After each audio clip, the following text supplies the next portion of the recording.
बिस्मिल्लाहिर्रहमानिर्रहीम। अस्सलाम वालेकुम वीवर। आज की इस वीडियो में हम बात करेंगे एक मोहलक बीमारी डायबिटीज़ के बारे में। आपको पता ही है कि ये दुनिया में बड़ी तेज़ी से बढ़ती हुई एक जदीद डिज़ीज़ है जो सामने आई है। ख़ास तौर पे इंडिया और पाकिस्तान में बड़ी तेज़ी से बढ़ रही है। आजकल नौजवान नस्ल भी इसका शिकार हो रहे हैं। जो ना लोग इस सॉल्यूशन में लगे हुए हैं कि पता नहीं किस वजह से ये बीमारी बहुत ज़्यादा फैल रही है, और इसके ट्रीटमेंट के लिए, इसके इलाज के लिए लोगों के अंदर एक हिजान की कैफियत पैदा की हुई है इस बीमारी ने। तो इस वजह से ही इस वीडियो में आज मैं इस बीमारी पर बात करने के लिए आपके सामने हाज़िर हुआ हूँ। सबसे पहले हम बात करेंगे कि ये डायबिटीज़ क्या चीज़ है। शुगर जिसे उर्दू में कहा जाता है, ये चीज़ क्या है, सही है। ये किस वजह से इंसान को बीमारी होती है और ये इसकी सिम्टम्स क्या है, हम इसके ऊपर बात करेंगे।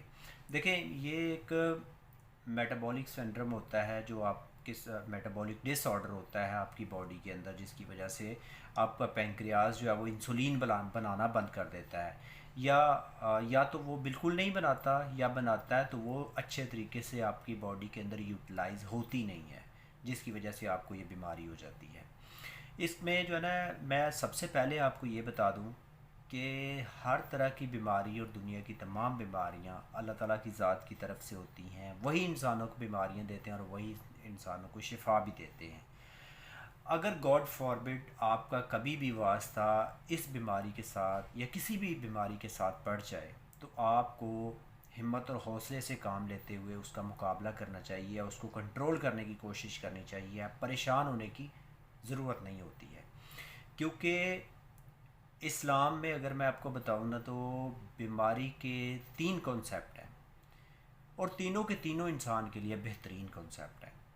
या तो जो है ना, इंसान को बीमारी इसलिए लगती है कि अल्लाह पाक की ज़ात ये चाहती है कि वो इंसान अल्लाह पाक की तरफ रुजू करे, या इंसान की आजमाइश होती है, या अल्लाह पाक की ज़ात इंसान को गुनाहों से महफूज करना चाहती है। और ये तीनों ही कॉन्सेप्ट जो है ना, ये इंसान के लिए बड़े बेहतरीन कॉन्सेप्ट हैं, क्योंकि इतने ज़्यादा लाखों मिलियन ट्रिलियन लोग हैं दुनिया में, जिस वजह से अल्लाह पाक की ज़ात ने एक मखसूस आदमी को मुंतखब करते हैं और उसको आजमाइश के लिए वो चुन लेते हैं। तो आपको एज़ अ मुंतखब इंसान जो है ना, उसके ऊपर फ़ख्र होना चाहिए। अभी आज ही मैं वो डॉक्टर इसरार अहमद साहब का भी एक इसके ऊपर बयान सुन रहा था कि अल्लाह ताला की ज़ात इंसानों को बीमारियाँ क्यों लगाते हैं। आप यकीन करें, अगर आप वो सुने ना, तो आपको फ़ख्र होना शुरू हो जाएगा कि अल्लाह पाक की ज़ात ने आपको किसी आजमाइश के लिए मुंतखब किया है, या जिस भी वजह से ये बीमारी दी है वो आपके लिए बेहतर है। तो आपको इसके बाद हिम्मत और हौसले से इसका मुकाबला करना चाहिए। अपने टॉपिक की तरफ आते हैं।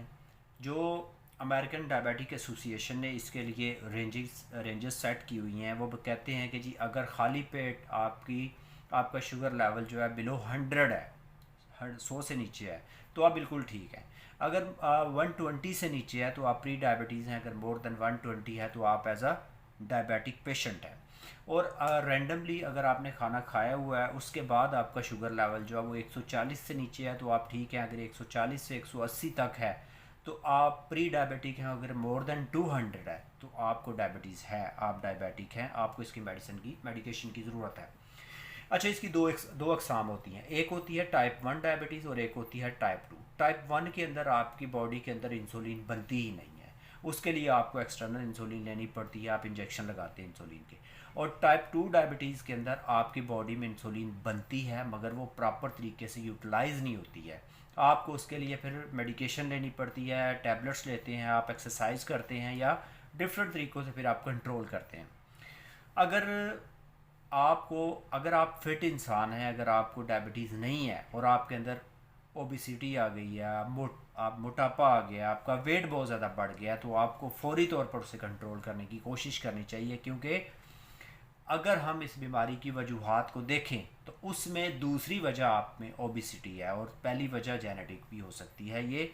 मगर ये ज़रूरी नहीं है कि ये आपको जेनेटिक हो। आपको मतलब कि अगर जीन्स में आपके फादर या मदर को किसी को डायबिटीज़ है, तो ये ज़रूरी नहीं है कि ये आगे जो है ना बच्चों को भी हो सकती है। मगर एहतियात करनी चाहिए, क्योंकि जो भी ऑर्गन आपका जेनेटिकली जो ऑर्गन वीक होता है ना, उसको बीमारियां जो है ना वो शिकार करने की कोशिश करती हैं, वो बीमारियों का शिकार होते हैं ऐसे ऑर्गन।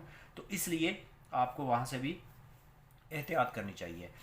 अब फॉर एग्ज़ाम्पल एक बंदा जो है वो डायबिटिक डिक्लेयर हो गया कि इसको डायबिटीज़ है, वो अब क्या करे, वो अब इसको कैसे कंट्रोल करे। मैंने एक दिन वसीम अकरम का इस पर इंटरव्यू देखा, वो बता रहे थे कि मुझे 30 साल की उम्र में I was diagnosed as a diabetic. तो मैं बड़ा परेशान हुआ, मैंने अपने आप को कमरे में बंद कर लिया, मैंने सोचा कि ये अब ज़िंदगी का मेरी का एंड है, ख़ात्मा है ये मेरी ज़िंदगी का। मगर फिर मैंने हिम्मत की, इसको कंट्रोल किया। उसके 4-5 साल बाद भी मैं क्रिकेट खेलता रहा, मैं बेस्ट बॉलर बना दुनिया का, एफ़र्ट्स की, कोशिश की और मैं इसमें कामयाब हुआ। इसके अलावा जो है ना कितने सारे टीवी आर्टिस्ट हैं जिनको डायबिटीज़ है। निक जोन्स को, जो प्रियंका चोपड़ा के शोहर हैं, उनको डायबिटीज़ है। उसके बाद फवाद खान को, बहुत सारे लोग हैं इस तरह के सेलिब्रिटीज़ हैं जिनके साथ ऐसा इशू है। तो गॉड फॉरबिड अगर आपका कभी इस बीमारी के साथ वास्ता पड़ गया, अल्लाह ताला की तरफ से आपको लग गया, तो इतना परेशान होने की ज़रूरत नहीं है, आपको इसे कंट्रोल करने की कोशिश करनी चाहिए। अब सवाल ये पैदा होता है कि इसको कैसे कंट्रोल करें। इस बीमारी के अंदर आपके अंदर सबसे जो ज़रूरी चीज़ चाहिए वो चाहिए है डिसिप्लिन। आपको इसके बाद अपनी ज़िंदगी डिसिप्लिन के मुताबिक जीनी है। आप उसके बाद आप लूज़ लाइफ नहीं जी सकते हैं। लूज़ लाइफ का मतलब ये है कि जब आपका दिल किया आप खाना शुरू हो गए, जब आपका दिल किया आप सो गए, ऐसा नहीं आपको होना चाहिए। आपकी ज़िंदगी की एक प्रॉपर रूटीन होनी चाहिए। आपने वो ट्रायंगल फॉलो करनी है, जो डायबिटिक ट्रायंगल है ना, जिस ट्रायंगल के ज़रिए इसको कंट्रोल करते हैं। वो ट्रायंगल क्या है, जिसमें आपने मेडिकेशन भी लेनी है, आपने डाइट पे भी कंट्रोल करना है और इसके अलावा आपने एक्सरसाइज भी करनी है। ये 3 चीज़ों को आपने साथ लेके चलना है। इन तीनों चीज़ों से आप टाइप 2 डायबिटीज़ को कम्प्लीटली कंट्रोल कर सकते हैं। मगर आपने अपने डॉक्टर से अपने मुआलिज से कंटिन्यू मशवरा करते रहना है, डॉक्टर को मिलते रहना। आपके पास आपका हर 3 मंथ के बाद जो है ना आपने टेस्ट करवाने हैं, सही है। अच्छा, जब आप एज ए डायबिटिक डिक्लेयर होते हैं तो उसके बाद आपका फ़ौरन आपको ये चाहिए कि आप एक टेस्ट होता है जिसको कहते हैं सी पेप्टाइड टेस्ट, आप वो टेस्ट करवा लें। उस टेस्ट से आपको ये पता चलेगा कि ये आपको कौन सी टाइप की डायबिटीज़ है, ये टाइप 1 है, ये टाइप 2 है। अगर तो टाइप 1 है तो टाइप 1 में तो आपने इंसुलिन लेनी होती है, क्योंकि उसमें आपका पेंक्रियाज जो है वो इंसुलिन बनाता ही नहीं है। और अगर टाइप 2 है तो टाइप 2 के लिए फिर आप मेडिसिन ले सकते हैं, वो मेडिसिन से कंट्रोल हो जाती है। और इसको जो है ना कभी भी लूज़ नहीं छोड़ें, इसको कभी भी आपने रिलैक्स नहीं करना है। आप जब भी कुछ खाएं तो आपको याद होना चाहिए कि आप you are a diabetic patient, सही है। स्वीट चीज़ों, मीठी चीज़ों के ऊपर तो ख़ास तौर पे आपने जो है ना बिल्कुल कंप्रोमाइज़ नहीं करना होता है, उनको बिल्कुल भी आपने नहीं यूज़ करना है। और इसमें पानी थोड़ा ज़्यादा पीते हैं, पेशेंट्स को डॉक्टर भी एडवाइस करते हैं कि आप पानी ज़्यादा पिएँ, ताकि वो आपके जो है ना यूरिनेशन के अंदर जो है ना इंसुलिन शुगर जो है वो डिस्चार्ज होता है। अच्छा, इसकी कुछ सिम्टम्स हैं, बड़ी ही जो है ना प्रोमिनेंट सिम्टम्स हैं कि इसके अंदर जब आपको डायबिटीज़ हो जाती है तो आपको फ्रीक्वेंट यूरिनेशन होती है, काफ़ी ज़्यादा पेशाब आता है। उसके बाद जो है ना प्यास बहुत ज़्यादा लगती है, अनयूजुअल थर्स्ट फील करता है पेशेंट। उसके बाद जो है ना भूख बहुत ज़्यादा लगती है, मतली की कैफियत होती है उसके साथ। जब भी आपका कभी ऐसी सिम्टम्स के साथ वास्ता पड़े तो आपको फौरी तौर पे डॉक्टर के पास जाना चाहिए और अपने ब्लड टेस्ट लेने चाहिए। और एक एक एक, एक ग्लूकोमीटर का जो है ना, ग्लूकोमीटर के एक टेस्ट के ऊपर एक दफ़ा टेस्ट करवाने पे कभी भी ये ना बात मान लें कि आपको डायबिटीज़ हो गई है। बाद औक़ात ऐसा घरों के अंदर होता है कि एक बंदे की चेक कर रहे थे, उसने सोचा चलो यार सबकी चेक कर लेते हैं, तो किसी की अगर ज़्यादा आ गई है 120, 130, 140, तो वो जो है ना टैबलेट्स लेना शुरू कर दे, मेडिसिन लेना शुरू कर दे। नहीं, ऐसा बिल्कुल नहीं करें। इसको एक प्रॉपर सर्टिफाइड डॉक्टर के पास जाएं, अपने आप को डायग्नोज हों, उसके बाद आप मेडिकेशन लें, उसके बाद आप दवाइयाँ लेनी शुरू करें, और वो भी किसी सर्टिफाइड डॉक्टर से मेडिसिन लें। आप अपनी मर्ज़ी से इसकी मेडिसिन ना लें, क्योंकि ये जो ग्लूकोमीटर होता है ना, ये डायग्नोसिस पर्पस के लिए नहीं यूज़ करते हैं। ये तो सिर्फ इसलिए होता है कि आप कोई चीज़ खाएं, उसके बाद चेक कर लें, आपको पता चले कि इससे आपकी बॉडी के अंदर क्या रिएक्शन होता है। बाकी जो डायबिटिक पेशेंट हैं उनके पास ये ग्लूकोमीटर लाज़मी होना चाहिए, वो हर रोज़ चेक करते रहें।